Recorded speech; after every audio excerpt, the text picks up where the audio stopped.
بيتر كول سول مشهور بحاجتين اساسيتين: قصته اللي بتدور في العالم الرمادي اللي بدأوا بريكنج باد، وشخصياته اللي مفيش حد ممكن يختلف على عظمتها او مدى عبقرية كتابتها ايا كانت ثانوية ولا ابطال. لكن اهم حاجة واللي احيانا بيتم تجاهلها وقليل جدا الكلام عليها هي طريقة عرض المسلسل لكل ده على الشاشة، واللغة البصرية اللي بيستخدمها وبتخليه مختلف وافضل من اي مسلسل ممكن يتقارن بيه. وده بشكل كبير جاي من اهتمامه بالالوان واستخدامها بشكل بيخدم القصة وتطور الشخصيات بشكل مستمر، بحيث ان كل لون مرتبط بطريق معين او تصرفات بذاتها، وبيمثل توجهات شخصية معينة بلون واحد بيعبر بشكل كبير عن اللي هيعمله ويديك تفاصيل اكتر عن اللي جواه. يعني ايه الكلام ده؟ تعال معايا كده واحدة واحدة افهمك اهمية ودور كل لون في المسلسل، وازاي مفيش حاجة عشوائية في كل لقطة بتشوفها قدامك، وتأثير نظرية الالوان بتاعة الصانع فينس جيليجان على الاحداث والشخصيات كلها. اعمل لايك وسبسكرايب وتعالى اما نشوف مع بعض. Color is important to me.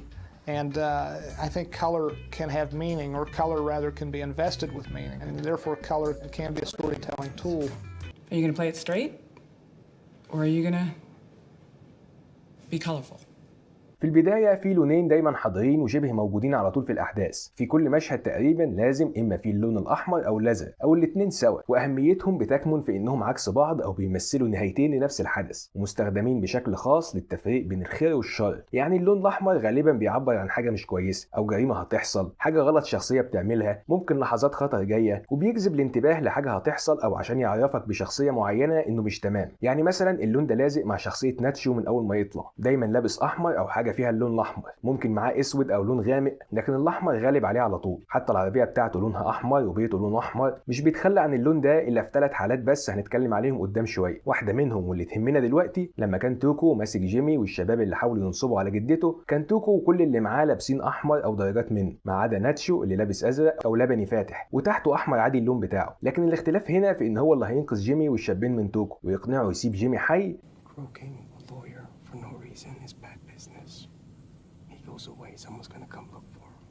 يعني بيعمل حاجة كويسة ايا كانت نيته بعد كده، وبالتالي بيبعد عن اللون الاحمر. طب بعدها لما يقابل جيمي تاني بيرجع لنفس اللون الفاقع الواضح في وشك بشكل مباشر. ليه؟ لانه هنا بيعمل حاجة مش كويسة وعايز يقنع جيمي يساعده في سرقة الزوجين المختلسين. You point me at where they have their cash, I'll pay you. What do you call it? A finder's fee. Call it 10%. خدت بالك من التحول؟ وبالنسبه لجيمي اللون الاحمر مش موجود معاه من البدايه غير في نقطه واحده: باب العربيه بتاعته اللي لونها اصفر، وهنعرف كمان شويه ان اللون ده بالذات بيمثل الغموض الاخلاقي وممكن التردد، ودي حاله جيمي، عدا الباب اللي بيمثل مدخله لعالم الشر وان جواه القابليه يبقى وحش، لكن لغايه دلوقتي ماسك نفسه وبيقاوم اغراء الشر اللون الاحمر. وكذلك تقريبا كل الجزء بتاع سليبين جيمي بيغلب عليه اللون الاحمر، حتى صديقه ماركو بيلبس احمر مع اغلب النصبات، والاضاءه في البار بيكون لونها احمر، وهكذا. كمان الزوجين المختلسين اول ما يظهروا بيكونوا لابسين عادي وكله تمام، ما عدا حظاظه او اسواره في ايد الزوجه لونها احمر، المفروض تقولك انها مش كويسه وانهم فعلا اختلسوا الفلوس، وعشان كده في المشهد اللي بعده على طول بتلبس اللون الاحمر، وبنعرف قدام ان هي المخطط لكل حاجه، وهي اصلا اللي شجعت جوزها من الاول. We are not giving this back. We are not guilty. This money belongs to us. Craig earned it. ودايما الكارتيل والعصابات معاهم اللون ده، من لالو سلامانكا لحد دونيلاديو والعربيه الجديده او توكو وغيره، ولا ليديا وهي بتغسل فلوس مايك، ولما جيمي بيقف يبيع الموبايلات مع هيول، او لما يعمل الخيمه ويعلن عن الخصم على الجرائم. كل دي حاجات وحشه بيظهر حواليها اللون الاحمر على طول. مثلا جاس فرينج لما كان واقف بيشوف هيكتور سلامانكا وبيطمن انه بيفوق وواعي، وبعدين بيقول للدكتور انا خلاص كده مش عايزه يخف، اتكل على الله انت بقى خلاص. بيكون لابس احمر غامق، بينما الدكتوره جنبه مش فاهمه حاجه فبتلبس اللون الازرق. طب يعني ايه اللون الازرق؟ الازرق على الجانب الاخر بيعبر عن كل حاجه حلوه او الاختيار الصح، واللي هو بقى القانون والثقه وهكذا، وده واضح بالذات مع كيم ويكسلر اللي اللون كانه معمول عشانها، فكل لبسها ومكتبها وحياتها دايما ازرق، بالذات في المواسم الاولى. حتى لما ايديها انكسرت كان الجبس لونه لبني، وحوض السمك الاضاءه فيه ازرق، مفيش بعد كده. وطول الاحداث اللون ده مرتبط بيها هي بالذات لما تتعامل مع غير القادرين والغلابه في المحكمه، عاده لما تبدا تشترك مع جيمي في الخدع او تكسر القانون وتعمل حاجات غلط، اللون بيتغير ويدخل الاحمر عليه، زي مثلا لما كانت بتهدد الزوجين مع جيمي. You think you've lost everything? You have no idea. او تبدا خدعه هاورد وتدمر حياته، ولا مع كليف لما كانت دعته على الغداء عشان يمثلوا ان هاورد كان معاه فتاه ليل في العربيه، او بعد ما تنبه جيمي انه يتخلص من اثار جريمته مع تشاك ويرجع ليها الشغل مع البنك وهي معاه في المكتب وتستفاد من النصب اللي جيمي عمل، او لما كانت بتنصب مع امها في الماضي. غير كده هي لابسه الوان محايده زي الابيض والاسود ومعاها الازرق، وكل الشخصيات اللي بتعيش في اطار القانون او بتحب تحافظ على النظام غالبا مرتبطه باللون ده زي تشاك او الضباط وهكذا. وحتى مايك هو كمان في البدايات على طول لابس ازرق لانه يعتبر من الناس الكويسين ولسه ما دخلش في الجريمه ويعتبر مش بيعمل حاجه وحشه. ومثلا لما كان رايح اسم الشرطه بتلاقيه لابس ازرق زي الضباط، او لما يروح يجيب الفلوس من عيله المختلسين عشان يرجعها ويحل الجريمه بيكون اللون والاضاءه عليه لونها ازرق. وحتى جده توكو الغلبانه اللي على نياتها بتكون لابسه ازرق، بينما الشابين اللي بينصبوا عليها احمر واخضر، وحتى توكو هو كمان احمر. وكل المحامين اللي شغالين في المسلسل ومعاهم هوارد هاملين مرتبطين باللون الازرق على طول، ومكاتب شركه المحاماه ومرات ابن مايك وكل الناس الغلابه اللي في المسلسل. حتى جاس فرينج نفسه ساعات بيلبس ازرق بس في مواجهه الاكثر شر منه زي الكارتيل او لالو سلامانكا، او لما يكون بينتقم وبيعمل حاجه تعتبر كويسه وماهوش فيلن فيها زي مع والتر وايت او بريكنج باد مثلا. وجيمي نفسه في البدايه بيظهر بالازرق لما يحاول بجد يبقى على الطريق الصح، او لما يبقى كويس وكل اللي حواليه وحشين زي اول ما قابل لالو عشان يبقى المحامي بتاع كريزي 8 وجيمي بيحاول يتهرب منه، او لما كان بيحاول يساعد الست العجوزه اللي اصحابها تخلوا عنها بعد ما هو قلبهم عليها، او في المحكمه بيدافع عن الغلابه. لكن دور جيمي مش هنا ولا ده لونه الخاص، لكن اللون الاصفر اللي كان مرتبط بجاس فرينج والمخدرات لو تفتكر في بريكنج باد هنا حاجه تانية ومرتبط بشكل اساسي بجيمي بس قبل ما يبقى سول جودمان. Maybe. Was it yellow? It's canary yellow. I picked that color myself. اللي هو الحل الوسط بين الاحمر الوحش والازرق الحلو، هو في النص لا يمين ولا شمال بالكامل. وده واضح جدا في قوس قزح اللي كان في مكتب سول وكيم وبيعبر عن الصراع ده بالحرف، وكمان العربيه بتاعته اللي زي ما قلنا فيها باب للشر وهو نفسه وقتها بيلبس ازرق كتير كتعبير عن الصراع اللي جواه بين الاثنين والغموض الاخلاقي اللي موجود في كل تصرفاته. يعني انت مش عارف هو بيعمل كده ليه بالظبط، هل عشان ضميره ولا هيطلع بمصلحه ولا ايه. ومثلا زي الاضاءه الصفراء في مكتبه جوه الصالون، ولا مكتبه في شركه كليف مين، ولا هو بيحكي للشابين النصابين عن نفسه وعن الخدعه. صعب تصنفه او تفهم اللي بيحصل في دماغه فعلا. مثلا الراجل اللي كان بيبيع الحبوب لناتش هو كمان مرتبط باللون الاصفر بشكل كبير، سواء في لبسه اول ما يظهر، ولا كيس الفلوس اللي بياخدها، ولا العربيه الضخمه اللي بيشتريها ويقابل بيها ناتش، ولا بيته لما يتسرق. كله اصفر في اصفر، لانه زي ما كان بيقول لمايك انا مش مجرم وماليش دعوه بكل ده، ومايك بيرد عليه انت بتعمل حاجه غلط وبتسرق، يعني انت مجرم. You can go home today with your money and never do this again. But you took something that wasn't yours, and you sold it for a profit. You're now a criminal. Good one, bad one, that's up to you. بعدها على طول بيظهر باللون الاحمر، يعني عامل زي جيمي الى حد ما في النص، لا هو وحش زي ناتش والعصابات ولا كويس زي مايك، متردد بينهم وبيحاول يشق طريقه في العالم على هذا الاساس. حتى تشاك وبيته في البدايه كان فيه اضاءه صفراء كتير لاننا مش فاهمين هو كويس زي ما يبان على السطح ولا شخص بيغير ويحقد على اخوه والسبب في كل مشاكله ومعاناته. وبالتالي هو كمان في المنطقه المتوسطه دي البديل عن اللون الرمادي الصعب انك تحطه في المشاهد وهيكون مش مناسب. طب ازاي جاس فرينج والمطعم بتاعه هنا لونهم اصفر؟ هو مش فيلن وبيعمل حاجات وحشه؟ ممكن تاخدها من ناحيه تانية انه هنا مش وحش ومجرد واقف في وش الفيلنز الحقيقيين زي لالو والكارتيل، زي ما كان بيقول لمايك انا مش زيهم، دول ناس وحشه وانا عايز بس انتقم. And you are so very different from them? Yes, I am different because I believe that you understand. Understand what?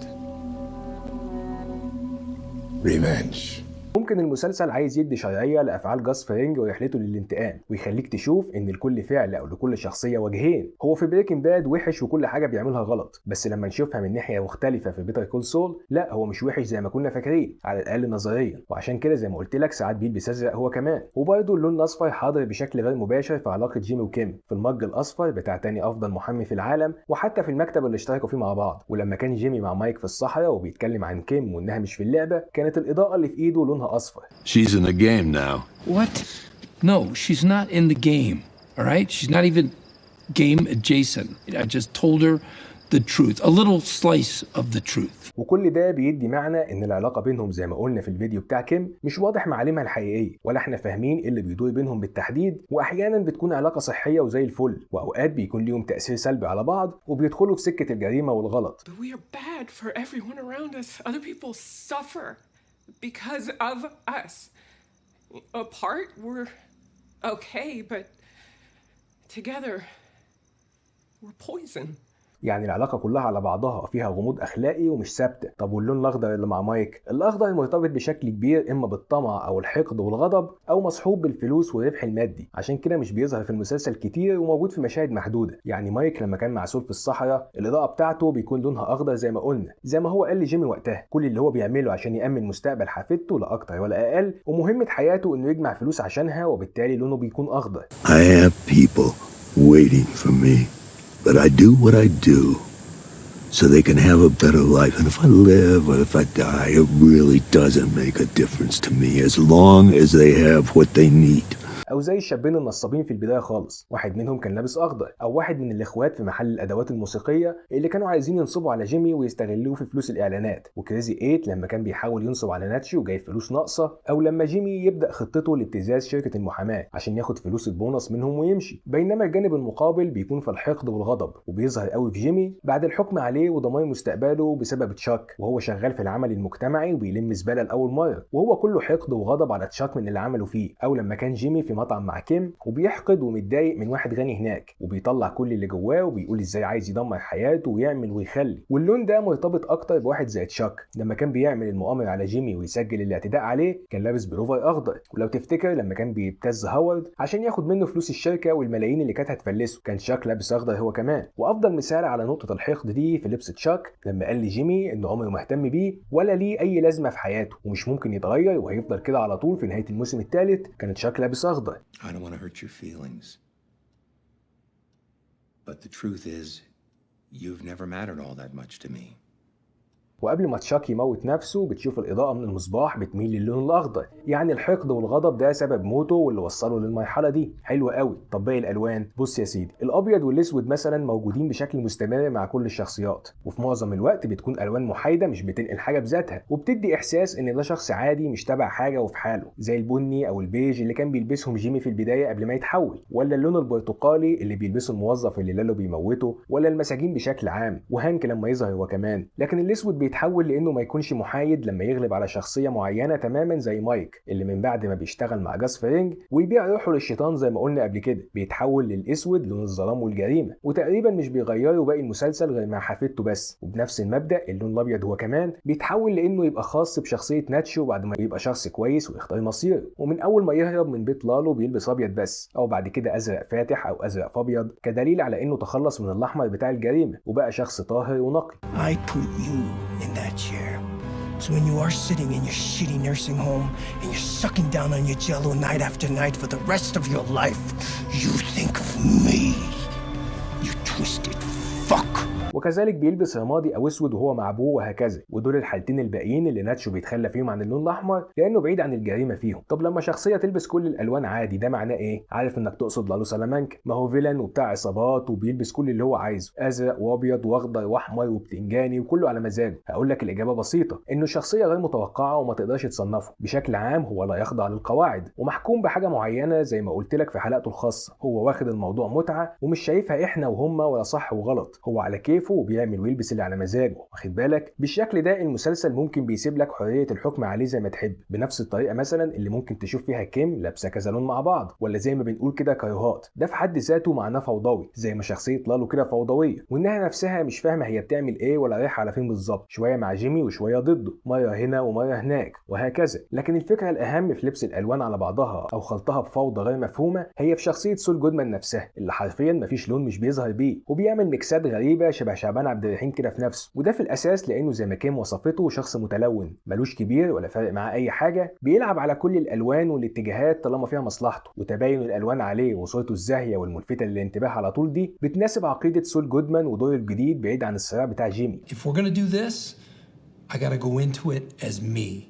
So, yeah, colorful, I guess. يعني هو ما بقاش بين الاحمر والازرق ولا المرحله الانتقاليه في الاصفر، هو خلاص عدى الحته دي وما بقاش في تردد وامتص كل الالوان جواه وبقى سول جودمان. طب انا استفدت ايه بقى من كل ده؟ ما يعملوا الوان والله ابيض واسود ولا اي حاجه، ما باقي المسلسلات ماشيه عادي، لازمتها ايه يعني الحنيكه؟ التحول في الالوان ده خلال المسلسل مش بس حاجه لطيفه ولا شكلها حلو على الشاشه، لكن بتعكس التغيرات اللي بتحصل فعلا وبتدي عمق للشخصيات وافعالها وتحولها. مثلا العالم الملون وكل حياه بتاع سول جودمان هو عكس تماما الوجود الكئيب بالابيض والاسود بتاع جين تاكافيتش. ممكن اقعد احكي ساعتين انه عايش بلا شغف وتعبان وكاره الدنيا واللي فيها بعد اللي حصل، وازاي حياه جين كاتمه على نفسه وبتسحب روحه بالبطيء. طب انا اتكلم كتير ليه؟ ما ممكن اخليك تشوف كل ده من غير ما انطق اي كلمه، بالصوره والالوان بس. ونفس الشيء مع تحول كيم ومايك وناتش وغيره، الصوره بتقول مليون كلمه من غير ما تفتح بقك. كمان الالوان دي بتدي هويه خاصه لكل شخصيه رئيسيه في العمل، وبتعمل زي رابط اضافي بينك وبين كل واحد منهم، وتخليك الى حد ما معتاد على شكله كده، فلما يختلف فجاه تعرف ان في حاجه هتحصل او ممكن تتوقع اللي جاي. ومن غير كلام كتير واوجع دماغك بعد الفيديو الدسم ده، اكيد زمانك بتسال هل معنى كده ان كل لون في كل لقطه في كل حلقه مقصود وبيدل على حاجه؟ اكيد لا يعني. وحتى فينس جيليجان نفسه قال كده. It's not necessarily that any